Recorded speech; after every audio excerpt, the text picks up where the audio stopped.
Hi everyone, welcome back to my channel. I hope you're all doing well and having a fantastic week. Today's video is the first in a new series that I'm going to be doing, which is reacting to my subscribers' bird cages. I had a suggestion of doing this from one of my subscribers. I hadn't really thought about doing it before, but apparently lots of you really want me to react to your cages, so that's what I'm going to be doing today. I'm going to try and film one of these like once a month maybe. I'll see how often I can do them, but if you would like to take part, I've got all the details in the description, so please do submit your cages for my reactions. I'm not going to be mean or anything like that. I'm going to tell you what I like about them, and I'm also going to tell you any sort of constructive criticism that I might have. I know my cages aren't perfect, but this is just kind of a bit of fun really, and it's nice to see how you guys have your cages set up. So I suppose we better begin. So first up is Madeline's cage for Dino and Rex, who are two adorable little baby cockatiels, and Madeline and I talk a lot.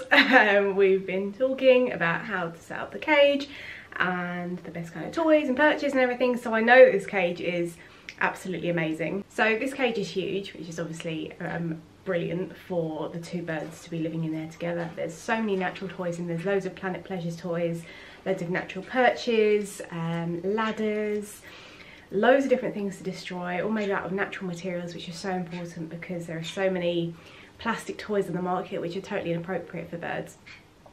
We have spoken in the photo, you might be able to see some plastic chains on one of the toys. Sometimes our birds out of the cage like to sort of nibble on and sort of mouth plastic chains, but if your bird is a bit bigger than that or really likes to chew on them, I'd probably remove them.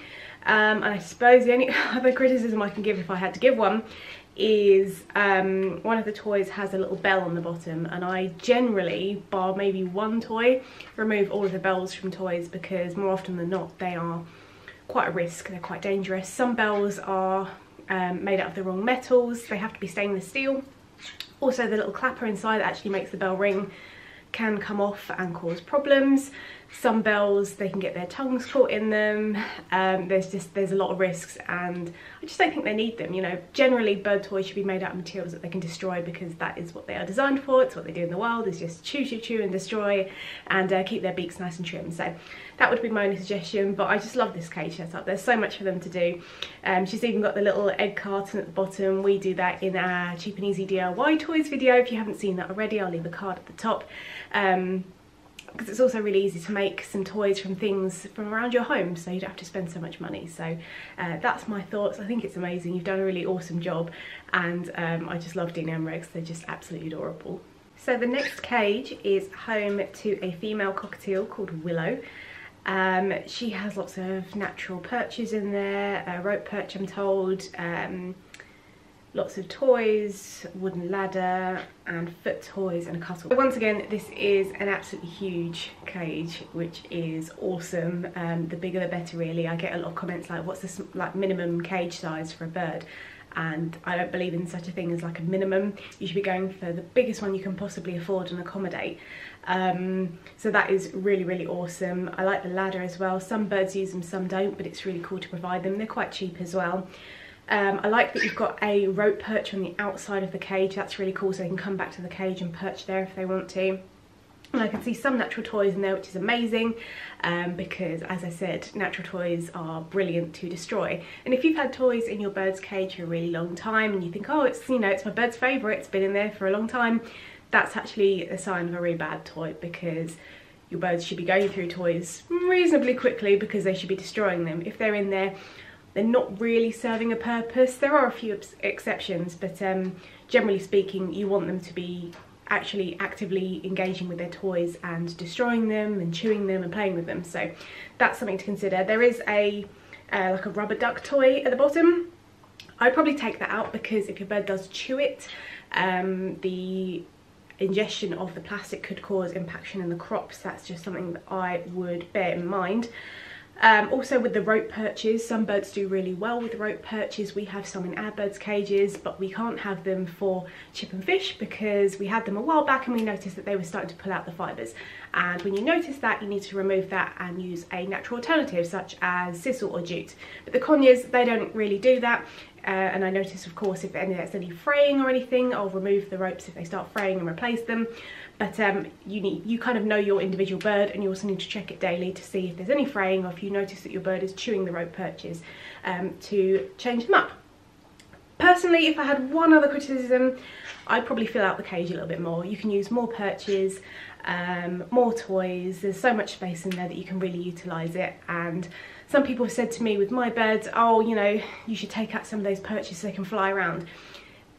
No real cage can give the opportunity to fly properly, so I like to fill up my cages with loads of different foraging opportunities and things to do, things to climb on, and then when they're out during their outside of the cage time every single day, then they can fly around and really sort of get those muscles working. So I'd fill out the cage a little bit more, and yeah, that's my thoughts on it, but I think you're doing a great job, so well done. So the next cage has been submitted by Chris Elder. She's getting a cockatiel soon, and she's showing me her cage. She says the cockatiel is going to have play stands in the other room as well, as long as lots of opportunities for shredding and foraging. Okay, so this is a really good size for a cockatiel on its own.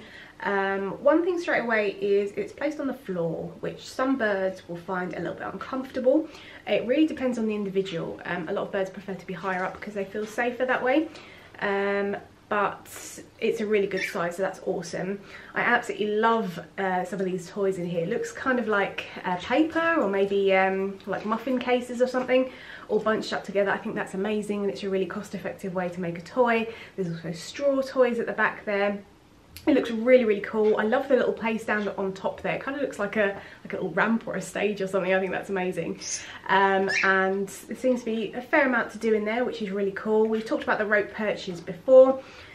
Yeah, generally really, really cool. And I love the stainless steel bowls because they're so much easier to keep clean. If I had a couple of criticisms, I would say that sometimes having a lot of stuff on top of the cage can actually make the cage quite dark. Obviously photos could be deceptive, and I'm just going on what I can see here, but just bear that in mind. Maybe not have too many things on top of the cage, because it can either make a bird uncomfortable because it's too dark in there, or it can promote hormonal behaviour because they're like, oh, this is a nice cool dark place to hang out in, I'm gonna get all hormonal. So that's just something to bear in mind. And also it looks as though you have bars on the bottom of the cage. Now, if you've been watching mine and David's videos, you know that all of our birds have no bars on the bottom of the cage. They have substrate, and we use Easy Bed, which is a dust-free, extracted, totally natural wood-based substrate. And it really promotes foraging and natural behaviours. And there are so many people who say, oh, you can't keep it clean, you can't do this, you can't do that. You absolutely can. It takes minimal effort to keep it clean, and I'll actually link David's video above if you'd like to go and learn a bit more about why this might be a better choice than bars on the bottom of the cage, because they can cause some foot problems. It's not very natural, and it actually completely eliminates a whole opportunity of foraging. So make sure you go and check out that video as well, and maybe consider that for your bird. You've done a great job, so well done, and hopefully your cockatiel settles in really nicely. The next cage is actually for a budgie, and with any cage submissions, if you'd like to remain anonymous, that's totally fine. This is what this person has said. I don't know if you want your bird's name to be anonymous, but it doesn't really matter. I'm not going to be mean, but if you prefer that, that's absolutely fine. It's not a problem. So this is a budgie's cage setup. So my first thoughts are, this is an awesome size cage for a budgie. More often than not, as I've said in some of my previous videos, budgies kind of get thought of as like a bit of a decoration, and they're kept in a really small cage because people think that, you know, that's appropriate, and the pet shop tells you it's appropriate, and it's really not. Budgies, even though they're small, deserve a really big cage. They love flying, they love foraging, they love playing, chewing, just like any other parrot. They're no different just because they're smaller. They still deserve a really big space. So if you can provide that for them, then that is amazing. So well done. I absolutely love the play stand at the top there. There's loads of different activities to do, and also I believe that's a sisal like rope perch on top of the cage too. That's really cool. Just be careful if it gets sort of quite dark in the cage. It looks like a pretty light room, as I said about hormones, but that's really awesome. I love the seagrass mat in there. What else we got? The rope perches I mentioned before. Love the stainless steel bowls. They're really awesome. Natural perches in there, ladders. I love that you don't have bars on the bottom of your cage, you're using paper, so I've just mentioned that. That's amazing. You've done a really great job. On to my criticisms, because there's always going to be some. As I said about the rope perches, we mentioned that. I've mentioned the bells as well. You may consider taking them off. I know sometimes budgies really like them. There are safer sort of bell alternatives. I'll see if I can link them below for you, just to get an idea of what a safe bell looks like for a bird. I would also probably maybe fill it out a little bit more, just because I like to just cram loads in this. There's so much to do. You could even provide opportunities for foraging on the floor with foraging toys like the egg carton idea that Madeline had at the start. You get an empty egg carton and you can just fill it with like some millet and then put some I don't know, crinkle paper on top of it, so they have to pull out the paper to find the treats. And you can do that on the floor because that's awesome. And I'd also say there's quite a lot of plastic toys in here, and I've mentioned that before. They don't really serve too much of a purpose. You want to be having those kind of soft woods, balsa woods, kebab toys. Sometimes you can also go wrong with wooden toys and get woods that are too hard for your bird. And also, if your bird isn't quite sure how to shred, they haven't really been taught, or they've always had plastic toys. I actually have a video on that too, so again I'll leave that at the top and in the description about how to train your birds to play with toys. So that's what I'd do. I'd probably just add a few more natural toys, just to get some of that shredding behaviour out. But absolutely love the cage size. Your bird looks very happy snacking away there, so that's brilliant, so well done. And the final cage for today's video has been submitted by August, and she has two budgies called Castile and Kiwi, and this is their cage. So again, you guys are doing amazing in this video because this is such a great cage size for the two budgies, and you can see them there. They're absolutely beautiful. Really like that. The seed catcher at the bottom can be really good for if your birds are really, you know, keen on kicking out lots of food and that kind of stuff at the bottom. I would just be careful because some birds, not necessarily yours, but some birds will go and chew on it, and that could cause impaction of the crop. So it's all about knowing your own bird and just keeping an eye on what they're actually up to during the day. I can see some really interesting perches, some wooden perches, rope perches, as we mentioned before. And there's also some really cool natural toys. I can see there cardboard toys that they can chew on. I think that looks like an orange peel at the back there, like fashioned into a bowl. If that's the case, that's really cool. I've seen that online. I just think it's a really fun idea.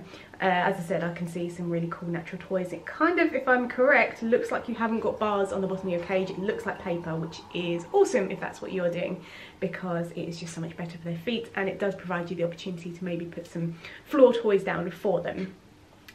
As for the criticisms, one thing I'll pick up on is the plastic bowls. I know a lot of people use the bowls that the cages come with, but the plastic can harbour a lot of bacteria, especially in corners or anything like that.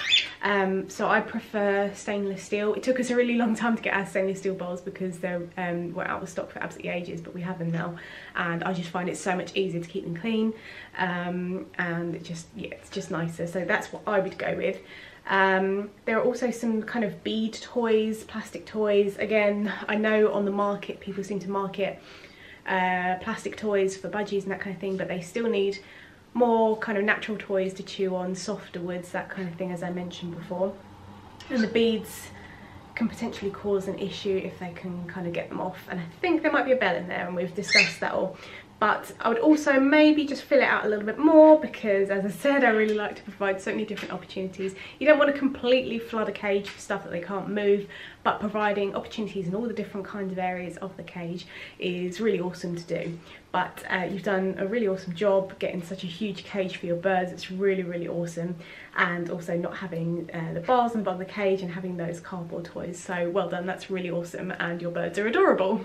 So that brings me to the end of the video. I hope you enjoyed seeing my reaction. See, I'm not going to be mean. I'm always going to offer constructive criticism if I have any, but it's really cool to see other people's cage setups, and you can get ideas for your own, or maybe learn about some things that might not be the right thing for your bird's cage, and then you can change them. And as I said, if you would love to take part, please let me know by going into the description and sending me an email in that link, because I would love to see your cage setups and talk about them. And as I said, if you don't want your name mentioned, that's absolutely fine. If you do, that's cool as well. So thank you so much for watching. I hope you are doing well. Let me know how you're doing in the comments. Let me know how your birds are. If you don't have birds, you're just here for the fun of it, thank you so much for sticking around too. Let me know how you're doing, and I hope you're having a great festive period. But from me and the birdies, thank you so much for watching. Take care and see you later.